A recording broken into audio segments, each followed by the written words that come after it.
Evangelho de Mateus, capítulo 15. Então alguns fariseus e escribas vieram de Jerusalém até Jesus e perguntaram: por que os seus discípulos transgridem a tradição dos anciãos? Repita comigo: a tradição dos anciãos.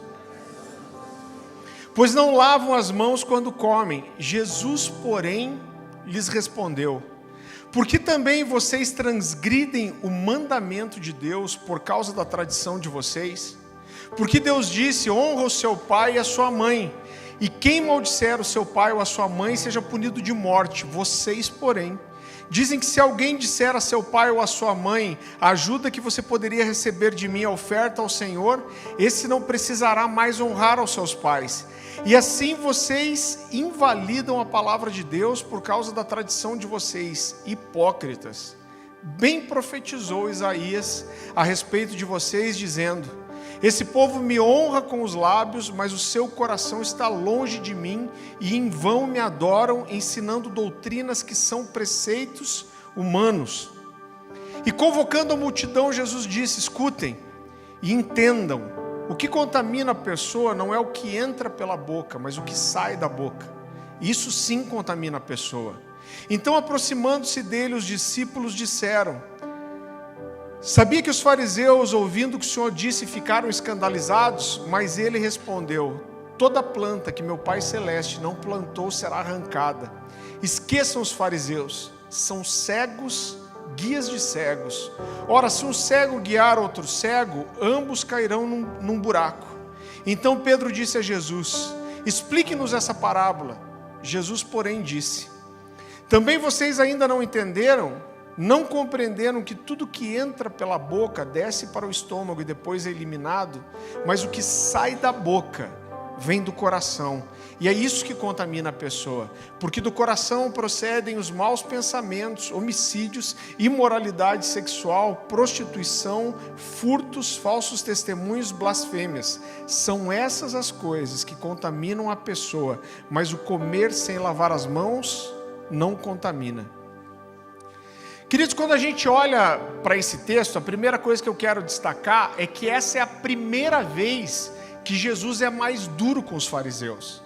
Essa é a primeira vez que Jesus usa palavras mais agressivas e ele é mais áspero com as palavras, repreendendo os fariseus. E isso eu acredito porque quando Jesus diz essas palavras, ele estava apontando e denunciando justamente aquilo que era a marca dos fariseus. Transformar algo que deveria ser uma devoção sincera a Deus em uma devoção carnal e humana. Jesus usa aqui um texto muito conhecido de Isaías, que com certeza os fariseus conheciam muito bem, e Jesus usa um texto de Isaías falando justamente da hipocrisia e da falsidade de um povo que adorava a Deus com gestos, com palavras, com atitudes que pareciam de adoração, de devoção, mas o coração estava longe de Deus. E o que Jesus está dizendo é que aquelas pessoas, apesar de serem religiosas, apesar de serem pessoas apegadas a um tipo de doutrina, apesar de serem pessoas que ofereciam sim um tipo de oração, o que Jesus está dizendo é: vocês são cegos guiando cegos. E ele diz: vocês não enxergam. E o que Jesus está dizendo é: olha, como nos tempos de Isaías, a adoração de vocês, ela é vã, ou ela é em vão. E ele diz: as palavras de vocês são vazias, os gestos de vocês são mecânicos, e vocês só repetem o que vocês viram os homens fazer e ensinar. Quando Isaías libera essas palavras sobre o povo de Israel, o quadro que Isaías vivia era um quadro de apostasia, de distanciamento de Deus, era um quadro onde a verdadeira devoção e a verdadeira adoração tinha se perdido e tinha sido substituída por outra coisa. Então aquilo que era verdadeiro, aquilo que deveria ser genuíno, foi substituído por rituais que eram humanos, por regras e mandamentos que eram de homens. Jesus está dizendo, o comportamento de vocês era como o dos homens daquele dia. E aquilo que Isaías denunciou, eu estou denunciando também. Então ele está dizendo, olha, vocês têm um modelo de culto que é carnal, vocês aprenderam isso. Eu acho interessante essa expressão. Jesus diz assim, vocês aprenderam maquinalmente. Ou seja, ele está dizendo, vocês fazem isso de forma mecânica. Isso não é fruto de relacionamento, não é fruto de intimidade, não é fruto de vida. Isso é mecânico. Eu quero que você abra comigo nesse texto de Isaías, Isaías capítulo 29. Versículo 13. É esse o texto que Isaías cita.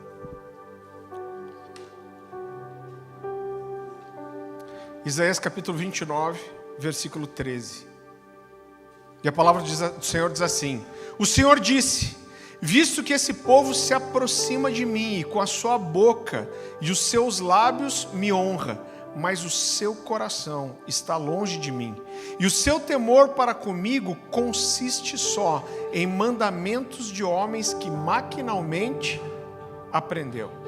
E a primeira coisa que eu quero destacar para você nessa mensagem, o primeiro ponto, é te mostrar que o que Jesus queria ensinar aqui é que uma coisa estava sendo trocada. Ele está dizendo, algo está sendo tirado do seu lugar e outra coisa está sendo colocada no seu lugar. Então havia uma troca aqui da palavra de Deus, daquilo que era genuíno, daquilo que era verdadeiro, por uma coisa que era a tradição dos homens. Eu quero que você abra comigo no Evangelho de Marcos, capítulo 7. Marcos traz mais uma expressão aqui que eu acho muito interessante.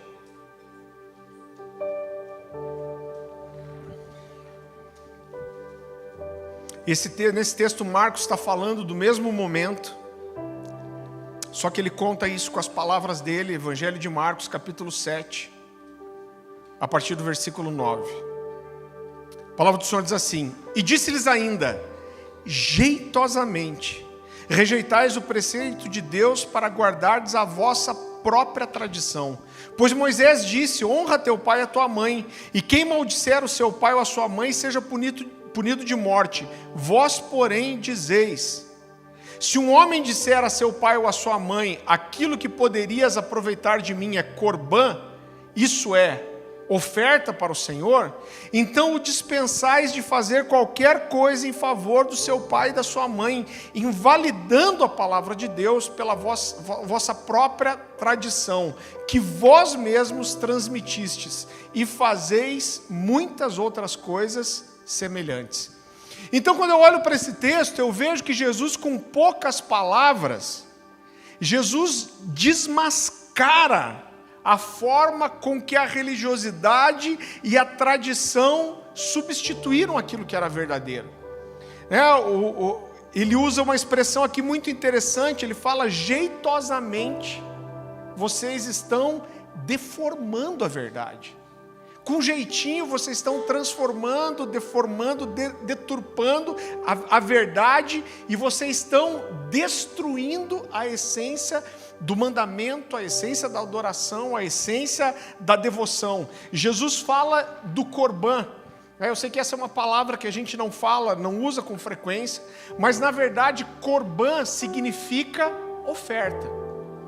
Agora, do que Jesus está falando aqui? Jesus está fazendo uma alusão a uma tradição judaica, onde as pessoas consagravam alguma coisa ao Senhor. Você já deve ter visto, você está nesse ambiente de igreja faz tempo, alguém que consagrou, por exemplo, o seu instrumento para o Senhor. Então o cara fala, esse instrumento aqui não é usado para outra coisa, a não ser adorar o Senhor. Então quando alguém pegava algo que era seu e dizia, olha, isso aqui é corbã, ele estava dizendo, isso aqui é dedicado ao Senhor, e isso não pode ser usado para nenhum outro propósito que não seja adorar ao Senhor. E isso era um tipo de devoção, era um tipo de entrega, era um tipo de voto, aonde você separava alguma coisa exclusivamente para Deus. Agora, inicialmente, quando a tradição do Corban ela é criada, isso era tão sério que quando você dizia que alguma coisa era Corban, você seria cobrado disso. E se você consagrava alguma coisa para Deus, isso não poderia ser usado de forma alguma com outra finalidade que não fosse servir ao Senhor. Então, se você dedicou ao Senhor como Corban, você é proibido de usar para outra coisa. Isso é consagrado, isso pertence ao Senhor, isso não pode ser dedicado a outro objetivo que não seja servir e adorar o Senhor. Agora, isso não era um mandamento, isso apesar de ser uma coisa bem legal e que eu acredito que poderia ser feita assim, isso não era um mandamento, mas isso era uma tradição dos homens. Agora veja o que Jesus está falando, o que Jesus pegou, a chave que Jesus escolheu para tentar fazer aqueles homens entenderem alguma coisa. O que Jesus está dizendo é o seguinte: olha, tem um mandamento que é claro, honrar o pai e mãe. Então esse mandamento de honrar o pai e mãe significava não só honrar no sentido de palavras, mas o de ter um cuidado com os pais, principalmente com aqueles pais que ficavam idosos e precisavam do cuidado, inclusive do apoio financeiro dos filhos. Então o que Jesus está dizendo para eles: olha, esse é um mandamento claro, esse é o 5º mandamento. Então você não precisa abrir, mas Êxodo capítulo 20, versículo 12 diz assim: honra o teu pai e a tua mãe para que se prolonguem os teus dias na terra que o Senhor teu Deus te dá. Então Jesus está dizendo, esse mandamento é claro. Agora Jesus está dizendo, olha o que vocês fazem. Vocês pegam uma tradição de consagrar algo específico para Deus, consagrar algo específico para o Senhor, e Ele está dizendo, a primeira coisa que vocês fazem é que vocês tornam os votos de vocês tão vagos, de forma que o cumprimento deles fica subjetivo. Porque o que essas pessoas faziam? Jesus estava denunciando algo que se tornou comum na época. O cara pegava e ele dizia que tudo que ele tinha era Corban. Então ele falava, tudo que eu tenho não é mais meu, mas pertence ao Senhor. E você entende como isso fica muito subjetivo e fica difícil de você medir, entender se aquilo está sendo cumprido de verdade ou não? Então Jesus diz, a primeira coisa que vocês fazem é fazer um voto vago de uma forma que o seu cumprimento fica subjetivo. Tipo a pessoa que diz, não, tudo que é meu não é mais meu, é do Senhor. E ele diz, em segundo lugar, por causa desse voto, vocês dizem que não podem ajudar aos pais, porque era isso que esses caras faziam. Então eles diziam assim, tudo que eu tenho pertence a Deus. Então tudo que eu tenho, que eu tenho pertence a Deus, então eu não posso pegar nada que é meu e dar para os meus pais, porque senão eu estou quebrando o meu voto de Corban. Você entendeu qual era a jogada aqui? E o que Jesus está dizendo, olha, vocês pegam um mandamento que é claro, e vocês distorcem essa verdade. Então esse voto de Corban, ele parecia algo que era espiritual, que era um voto de santificação, mas Jesus está dizendo, com isso vocês anulam tanto a realidade do voto, quanto o mandamento de Deus. Você está entendendo? Então o que Jesus está denunciando aqui, é que esses caras estavam anulando duas verdades. Então o que ele está dizendo é que essas pessoas, com um ar de espiritualidade, com uma aparência de espiritualidade, elas estavam buscando caminhos enganosos. Então elas usavam coisas que pareciam super espirituais, como consagrar tudo ao Senhor, para burlar um mandamento e uma ordenança do Senhor que era básica. Você consegue entender o caminho maligno e de engano que esses homens tomavam? Então eles buscavam aqui desculpas religiosas que permitiam que eles fizessem o que quisessem sem se sentir mal com isso. E eu quero mostrar para você que talvez essa seja uma coisa muito mais comum do que a gente imagina. Essa, na verdade, ela é a fórmula da religiosidade. Buscar caminhos de enganos, leis humanas, rituais vazios e carnais, frases e gestos que são decorativos, que têm um aspecto de piedade, de justiça, mas que permitem que as pessoas façam o que elas querem sem se sentir mal com isso. São caminhos de engano, tradições humanas que substituem, que entram no lugar de uma fé verdadeira. E como eu disse, talvez isso seja mais comum do que você imagina. Eu lembro que uma vez eu estava conversando com um cara, um pastor. Esse cara era um pregador itinerante e eu sabia que ele pregava contra o dízimo. Eu falei, cara, mas como assim se prega contra o dízimo? E olha o tom de espiritualidade. Ele falou, não, porque o dízimo era 10%. E hoje, o Novo Testamento, ele eleva isso. Então hoje, eu não dou 10% para Deus, eu dou para Deus tudo. Lembra alguma coisa? Então ele diz, eu não dou 10%. Tudo que é meu não é mais meu, é de Deus. E eu lembro que a gente estava sentado no lugar comendo, eu falei, aquele carro ali é seu? Aquele carro que está ali na frente, o carro que chegou é seu? Ele falou, é. Eu falei assim, o carro está no nome de quem? Ele falou, no meu. Eu falei, quantas pessoas usaram esse carro no último mês, fora você? Ele, não, acho que só eu usei no último mês. Eu falei, então não venha de história que o carro não é de Deus, o carro é seu.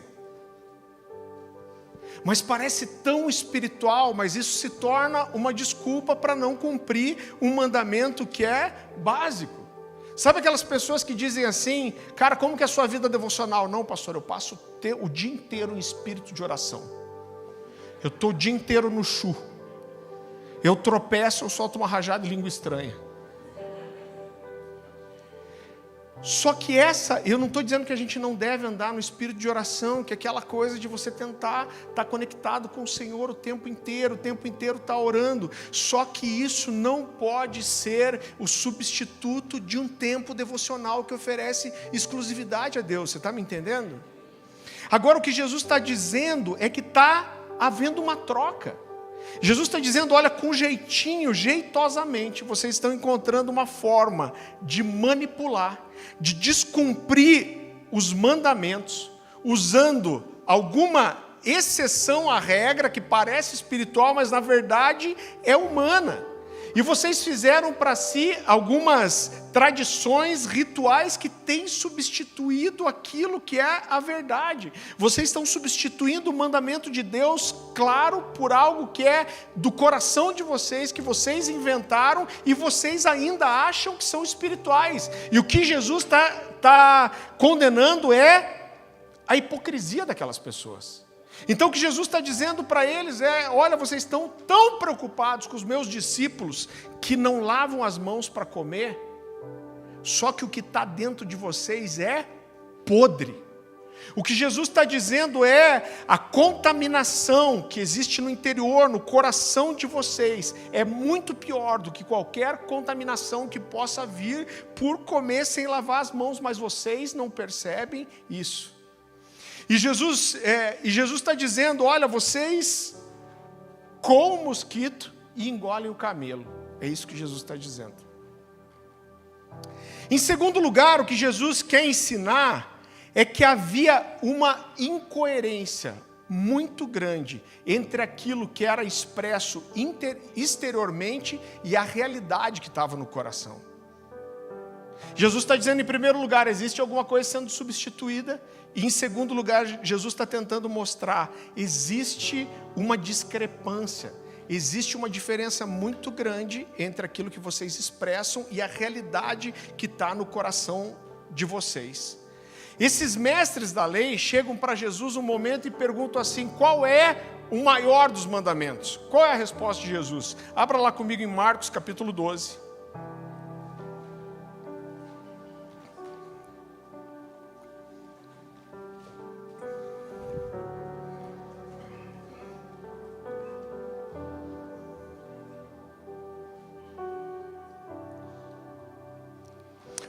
Evangelho de Marcos, capítulo 12, a partir do versículo 28. A palavra do Senhor diz assim.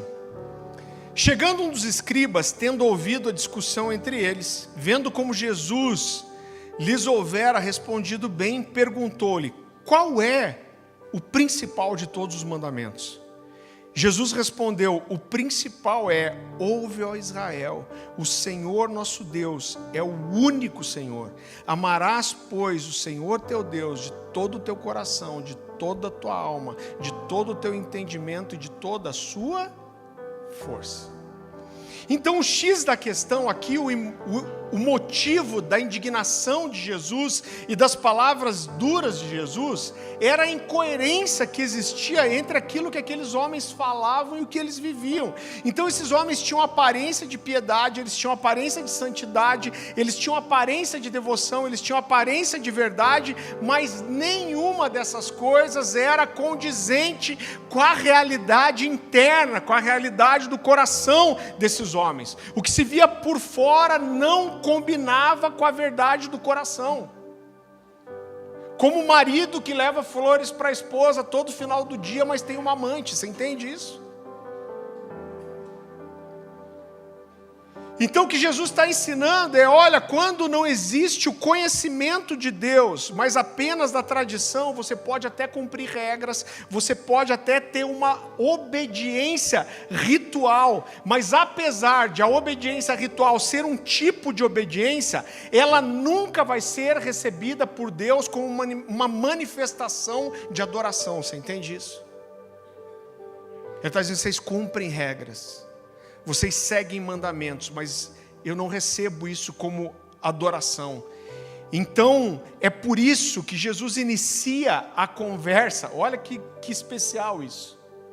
Você entende que quando Jesus questiona aqueles fariseus, e quando os fariseus questionam ele, não se estava falando de adoração? Os fariseus começam a questionar o quê? Por que seus discípulos não lavam as mãos? E Jesus de repente inicia a conversa falando sobre lavar as mãos, ele vai disso para honrar o pai e mãe, mas rapidamente ele direciona, ele muda a direção da conversa para falar sobre adoração, sobre a falta de compreensão em relação à verdadeira adoração. Irmão, eu quero dizer para você que o problema aqui não é o ritual em si. Por quê? Porque o ritual faz parte. E nós vamos nos enganar se a gente achar que a nossa devoção ao Senhor, que a nossa vida com Deus, o ritual não faz parte disso. Por quê? Faz parte, porque o ritual fala de um hábito. O ritual fala de uma coisa que é repetida. Então, quando Jesus diz assim, quando você entrar no teu quarto, fecha a tua porta e ora ao teu pai em secreto. Ele está falando do quê? Ele está falando de um ritual. Ele está falando que você vai fazer isso repetidas vezes, você vai entrar no seu quarto, depois você vai fechar a sua porta, o seu pai está em secreto, você também, seu pai vai te ver e ele vai te recompensar. Isso é um ritual. Então a gente não pode confundir e entender que o problema é o ritual. Então vir semanalmente aqui no domingo, apesar de que está um rodízio, que eu vou te falar uma coisa, né? Eu estava conversando com um pastor ontem, ele falou, Farley, não é privilégio seu. Eu conheço várias famílias lá na igreja, que pela distância, parece que a pandemia trouxe isso, e o cara vem uma vez por mês no culto. Ele falou, esses dias eu vi um casal falando, e chegaram para mim e falei, não, pastor, eu falei para o meu marido que pelo menos 2 vezes nós vamos ter o compromisso de vir por mês na igreja. E ela parecia que estava falando de uma coisa, de um alto nível de entrega e dedicação. Então, vir semanalmente, prestar o seu culto público ao Senhor, querido, isso é um ritual.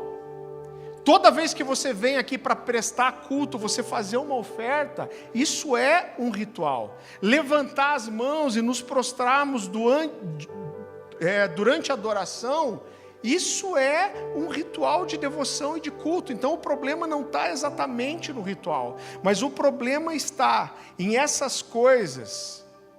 Aliás, o problema está em que essas coisas só têm valor quando elas expressam uma verdade do coração. É o que Jesus está criticando. Vocês podem fazer essas coisas fora, mas não é o que vai dentro. Então, vir a uma reunião pública, cantar, ofertar, são rituais públicos. Você entende que isso é um ritual público, que você faz diante dos homens? Agora, ter uma vida devocional, ter os olhos puros, ter uma atitude perdoadora, ter um coração quebrantado, esses são rituais, às vezes ocultos aos homens, mais explícitos para Deus. E o que Jesus está ensinando aqui é que essas liturgias do coração, elas precisam estar alinhadas com a liturgia que a gente faz de forma pública. Jesus cita Isaías, você não precisa abrir, eu quero ler o texto de volta, mas ele diz assim: o Senhor disse, visto que esse povo se aproxima de mim com a sua boca e com seus lábios me honra, mas o seu coração está longe de mim, e o seu temor para comigo consiste só em mandamentos de homens que maquinalmente aprendeu. Então, mais uma vez, Isaías está falando daquilo que foi aprendido de forma mecânica, que a gente só viu outros fazerem e nós reproduzimos. Então, o que ele está dizendo é que aquilo que nós fazemos, porque a gente vê os outros fazerem, aquilo que a gente faz, porque nós aprendemos que é o que deve ser feito, aquilo que nós fazemos, porque nós queremos ser espirituais, aquilo que nós fazemos, que nós não queremos parecer carnais para as outras pessoas, mas é mecânico, não é fruto da vida de dentro, saltando para fora, isso é uma fumaça de incenso sem perfume. E Deus não se impressiona com a fumaça que a gente faz fora, se o que está dentro cheira mal. Agora, a verdadeira devoção, a verdadeira adoração, o verdadeiro amor, ele havia sido substituído por uma atitude mecânica e sem coração. E em terceiro lugar, o que Jesus quer ensinar para aquelas pessoas é que quando existe uma obediência, veja que é uma obediência, mas é uma obediência interesseira, mecânica, mais preocupada nos homens, mais preocupada com a aparência que a gente mostra, mais preocupada consigo mesmo, ela torna a adoração vã. E essa palavra é muito forte. Jesus diz assim: hipócritas, bem profetizou Isaías a respeito de vocês, dizendo: esse povo me honra com os lábios, mas o coração está longe de mim e em vão me adoram. E é tão forte esse texto, porque Jesus está dizendo assim, olha, Isaías profetizou sobre vocês. Só que Isaías viveu 800 anos antes. Então o que Jesus está dizendo aqui é que a hipocrisia, a cegueira espiritual, a loucura daqueles homens, a apostasia, era a mesma dos dias de Isaías. E quando a gente vai entender o contexto em que Isaías profetizou essas palavras, era um contexto, querido, de apostasia. Por quê? Porque a religião, a religiosidade entrou de um jeito na vida daqueles homens que matou o que era verdadeiro e espiritual. Agora, segundo o dicionário Hawais da língua portuguesa, olha que forte isso. Uma adoração vã é uma adoração vazia, inútil, sem valor, ilusória, enganosa, falsa e que se baseia em aparências e mentiras. A palavra original, que é grega, que é traduzida como vã aqui, é a palavra matem. E eu até copiei o que o dicionário dizia. Ela fala de aspectos, essa palavra matem, ela fala de aspectos, ela é usada de várias formas. E ela fala de aspectos diferentes do nada. Ela fala de aspectos diferentes daquilo que é vazio. Ela fala de aspectos diferentes do engano. E olha só que interessante. Normalmente, o uso dessa palavra está relacionado na Bíblia aos vários modos pelos quais os homens podem resistir à realidade de Deus, à revelação de Deus e à reivindicação que Deus faz sobre os homens. Então, quando nós prestamos uma adoração falsa, nós estamos resistindo àquilo que Deus espera de nós como filhos dele. Você entende como isso é pesado? Jesus está dizendo que aqueles homens ofereciam uma adoração que era aprendida de forma, não era só aprendida de forma mecânica, mas ela era falsa, ela era vazia, ela era enganosa, e a adoração que eles prestavam a Deus só denunciava a falta de revelação e a resistência que esses homens tinham a se render à vontade de Deus para eles. É isso que Jesus está mostrando.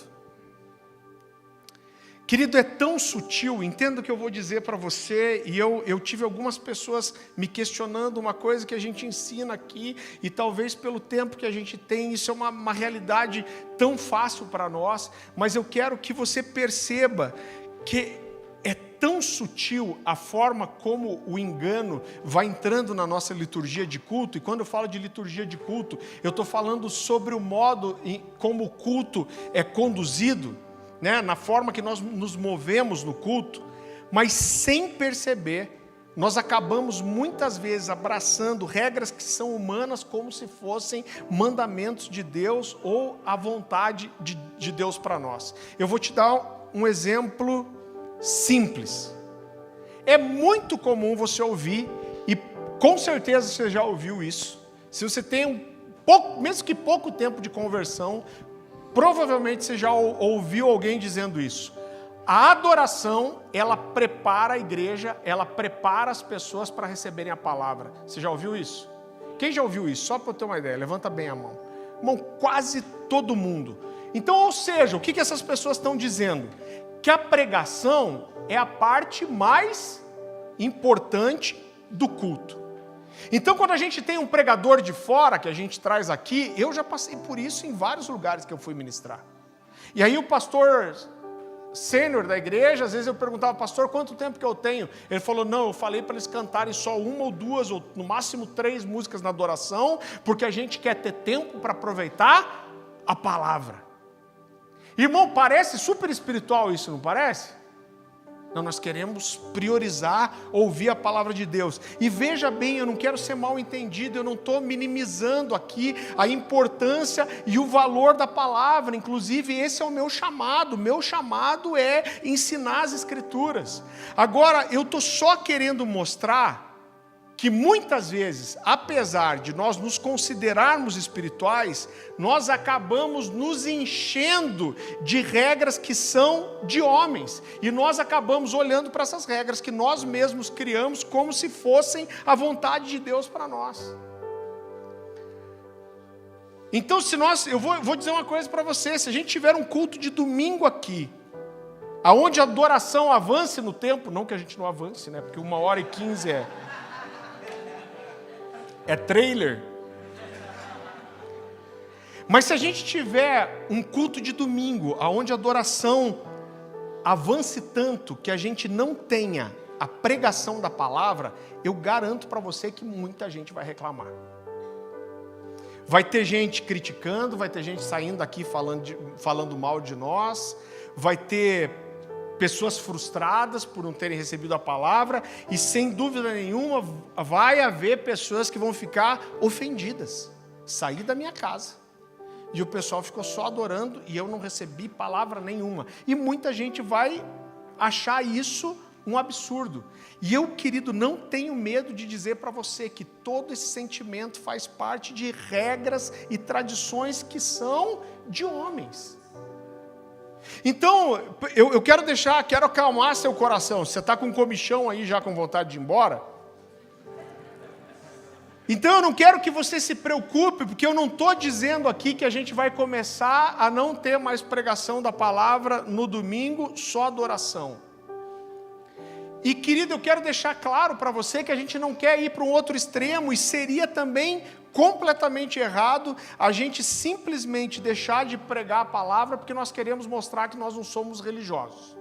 Então assim, nós não somos religiosos, a gente não é quadradinho, a gente não é preso às regras, então a gente vai ser descolado e a gente vai ter só adoração. Irmão, não é sobre isso.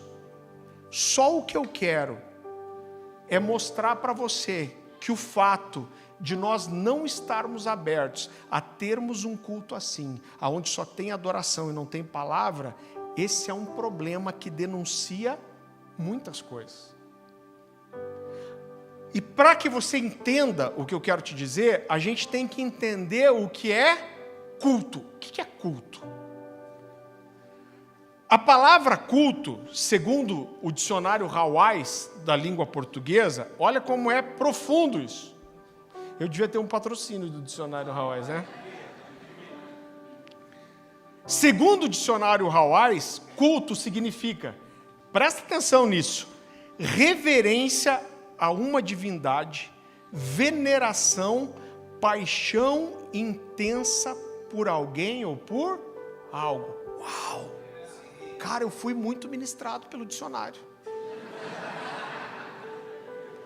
E eu vou dizer que o dicionário tem mais revelação que muita gente.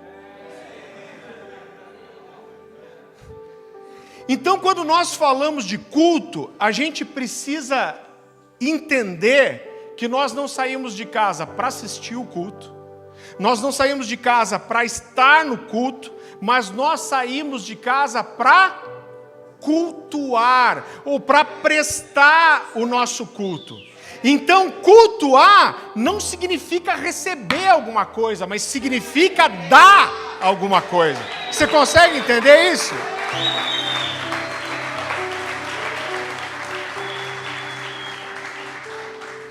Agora a gente vai, você quer receber alguma coisa, irmão.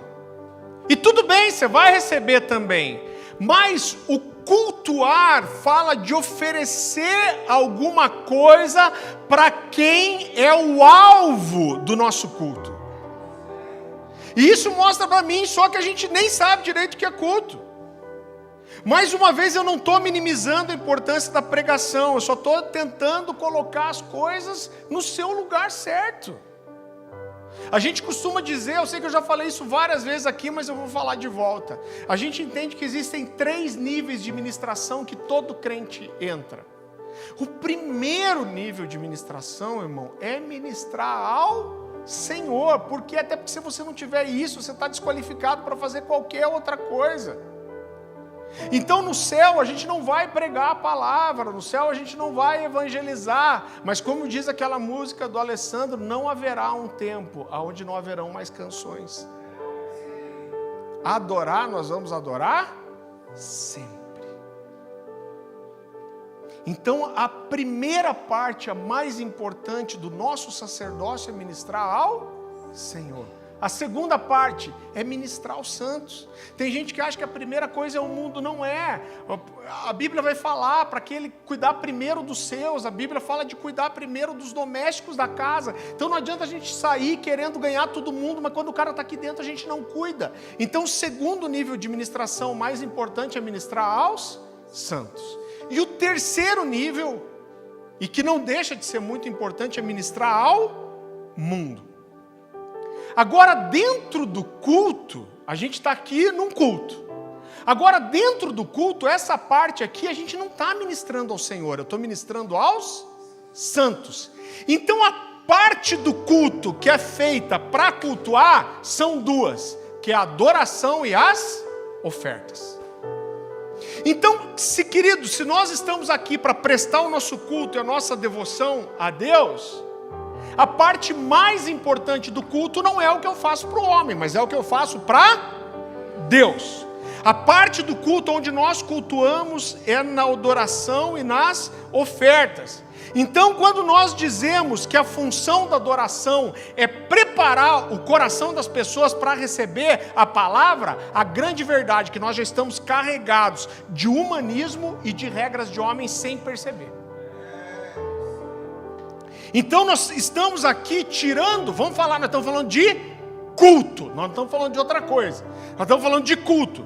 Então quando nós dizemos que a parte mais importante do culto é a pregação da palavra, a gente está tirando Deus do centro e nós estamos colocando quem? O homem. A adoração já não é mais para adorar. A adoração já não é mais feita pensando no coração de Deus, mas a adoração é feita para preparar o coração do homem. Já não é Deus que está no centro, mas o homem. Para quê? Para que o homem possa receber a palavra. Por quê? Porque a palavra edifica e transforma o homem. Eu pergunto, para quem que é esse culto? Para Deus não é. Então, sem perceber, a gente acaba ficando carregado de humanismo e de regras que são tradições dos homens, porque eu cresci ouvindo, a parte mais importante do culto é a palavra, e nós arrancamos Deus do centro do culto e colocamos o homem no lugar dele. E isso faz com que a nossa adoração se torne vã. Você acha que Deus recebe isso? Está um time aqui adorando. Por quê? Porque eu tenho que preparar o coração deles. O que Deus está recebendo? Maquinalmente nós levantamos as mãos, mas não existe uma liturgia de culto ao Senhor prestada no coração. Eu gosto muito de uma coisa que o Tom Molinari diz. Ele diz assim, olha, na verdade, não é a adoração que prepara o coração das pessoas para o culto. Na verdade, é a palavra que prepara o coração das pessoas para a adoração. Por quê? Porque na adoração nós exaltamos os atributos revelados e conhecidos de Deus. Então, quando eu entendo quem Deus é, isso faz com que o meu coração transborde em adoração. A Bíblia fala que aqueles magos que foram na manjedoura e quando eles entraram naquele lugar, eles reconheceram que aquele bebê que estava lá é o Messias. A Bíblia diz que eles se prostram e abrem os seus tesouros. A revelação de que aquele era o Messias transbordou no quê? Em adoração. Alguém me falou assim, então a gente tinha que trocar a ordem do culto. Primeiro a palavra, depois a adoração. Não, não é sobre ordem de culto. Você entende que vai muito além disso? É claro que existe, querido, um entendimento aqui. A gente tem uma escola bíblica que funciona toda segunda-feira à noite. Venha que é bom demais. Então, quando a gente faz a escola bíblica, não tem nem período de adoração. A gente já entra aqui dando aula. Por quê? Porque é uma escola. Agora, isso não é o que a gente faz em um culto. No culto nós devemos cultuar. Agora eu entendo, querido, que existe um retorno à simplicidade. Eu acredito de todo o meu coração. Eu lembro que quando a gente ficou alguns meses fechado lá em casa, a gente começou a falar de algumas coisas. Eu vou dar honra aqui a quem se deve honra. Um pouco antes da nossa transição, a gente mandou o Diego lá para o One, que é a igreja do Alessandro Vilas Boas, para ter um final de semana com eles lá. E o que o Diego voltou dizendo, falou, cara, aqueles meninos vão adorar, parece que eles vão derrubar a casa. Ele falou, e sabe o que mais marcou meu coração desse tempo? Ele falou, eles não têm quase nada. Ele falou, foi no Rio que você foi, né? Ele falou, cara, no Rio de Janeiro, aquele calor do Satanás. Não tinha nem um ventiladorzinho. Um calor insuportável. O acabamento do prédio era TNT pregado na parede. Ele falou, mas cara, aquele povo estava no chão, apaixonado. E o Diego falou uma frase que eu nunca mais esqueci. Ele falou, sabe o que Deus mais ministrou ao meu coração? Cara, que a gente não precisa de muita coisa para ser feliz. E desde aquela ida dele para lá, Deus veio construindo algumas coisas no nosso coração. E isso era um discurso talvez muito nosso, que a gente não via mais ninguém falando. Mas hoje, especialmente nos 2 últimos meses, a gente viu muitas pessoas falando nisso. Eu vi a Ana Paula Valadão falando sobre isso. O Jeremy Riddle, que é um dos caras mais conhecidos do mundo, tem um livro que fala muito disso, chamado De Volta à Essência, falando disso. Então eu olho, querido, para a igreja, eu acredito de todo o meu coração que Deus está fazendo um movimento na igreja. E que movimento é esse? Esse movimento é um retorno à compreensão das coisas simples. A crítica de Jesus naqueles homens é o fato deles terem criado tantas regras, votos, adereços, que fizeram eles esquecerem e negligenciar as coisas básicas, como cuidar dos pais ou prestar uma adoração que fosse alinhada com o coração. Mas eu creio que Jesus está dizendo para a gente, olha, vocês não precisam de luz, vocês não precisam de fumaça. Vocês não precisam de um telão incrível. Mas vocês precisam colocar no coração aquilo que vocês estão cantando e para quem vocês estão cantando. Deixa eu te falar o que o Senhor tem ministrado muito ao meu coração. Existe uma coisa na teologia que a gente fala que é a revelação progressiva de Deus. Deus vem trazendo uma revelação, Ele vai construindo, Ele vai trazendo sinais, apontamentos, e o ápice da revelação de Deus é Jesus. Tem um ápice, tem um ponto alto. Quando a gente vai trazer uma pregação bíblica, essa pregação ela vai trazendo uma construção, ela vai trazendo um entendimento, você vai trazendo textos, você vai trazendo argumentos, e toda pregação bíblica, ela deveria pelo menos ter um ápice. Qual é o ápice? É quando você traz uma revelação, ou quando você traz um momento de decisão para a igreja. Então existe uma construção e existe um ápice. Agora eu quero dizer para você que com as canções não é diferente, irmão, parece uma coisa tão simples. Eu estou me sentindo meio burro, porque eu falo, cara, como que eu não via isso? Mas quando eu olho para a canção, para adoração, e eu não quero espiritualizar demais, mas eu quero dizer para você que a adoração ela tem uma construção também. Então você vai anunciando uma verdade, você vai construindo uma declaração dessa verdade, e existe um momento onde a declaração dessa verdade, a declaração de amor ao Senhor, ela é concluída. Você conclui a revelação, a declaração na sua adoração. Então eu quero dizer para você, olha como é simples isso. Mas eu quero dizer para você que você não deve olhar para o refrão de uma música como se fosse simplesmente a parte mais gostosinha de cantar ou a primeira parte da música que você consegue declarar. Sabe o que é o refrão de uma música? Ou deveria ser? Ele deveria ser o ápice da revelação. Eu vou construindo uma declaração de amor ao Senhor e tem um ápice. E quando é isso? Normalmente é o refrão da música.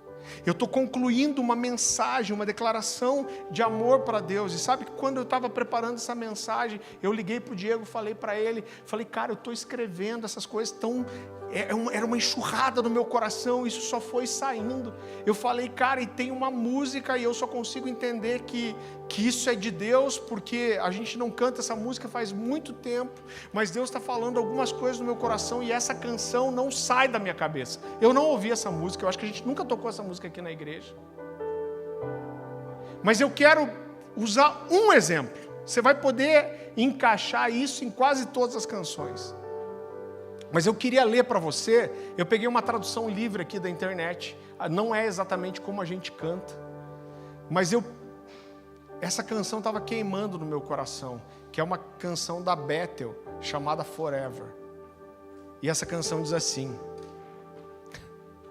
olha a construção e o ápice da declaração de adoração, de amor e de reconhecimento por quem Jesus é e o que Ele fez. A letra diz assim: a lua e as estrelas choraram, o sol da manhã estava morto, o Salvador do mundo estava caído e seu corpo na cruz, seu sangue derramado por nós, o peso de cada maldição sobre ele. Um último suspiro ele deu.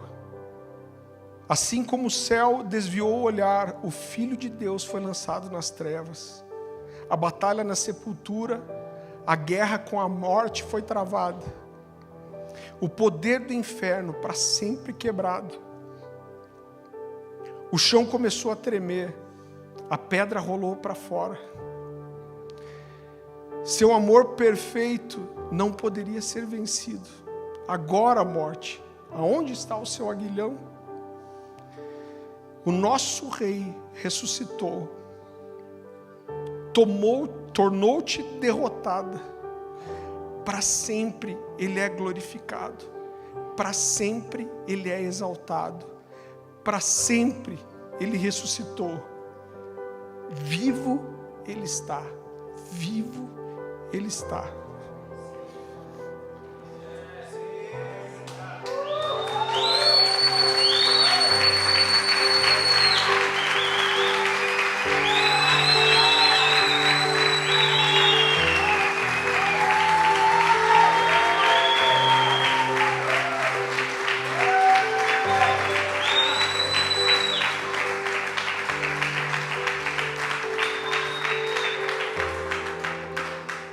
Sabe, uma das coisas que mais mexe no meu coração, aqui nessa casa, e quando eu olho para Cornerstone e o que Deus tem construído em nós como igreja,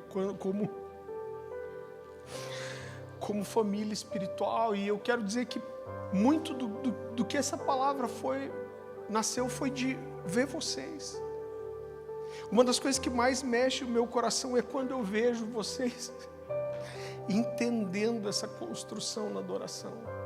Quando a adoração vai crescendo e quando tem uma revelação e uma declaração como essa, do Senhor que está vivo, eu vejo a igreja vindo com todo o coração, pegando fogo, nessa declaração de fé e de amor que as canções trazem. Isso, cara.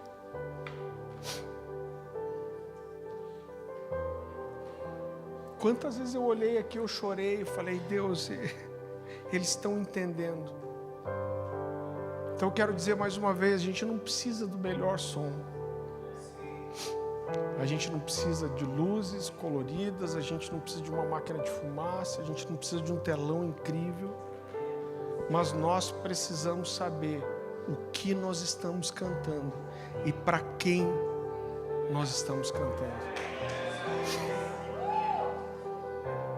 Do contrário, os nossos lábios vão estar perto do Senhor, mas o nosso coração vai estar distante. Diego, vem para cá, Diego Henrique. Querido, que a nossa adoração, ela não seja em vão.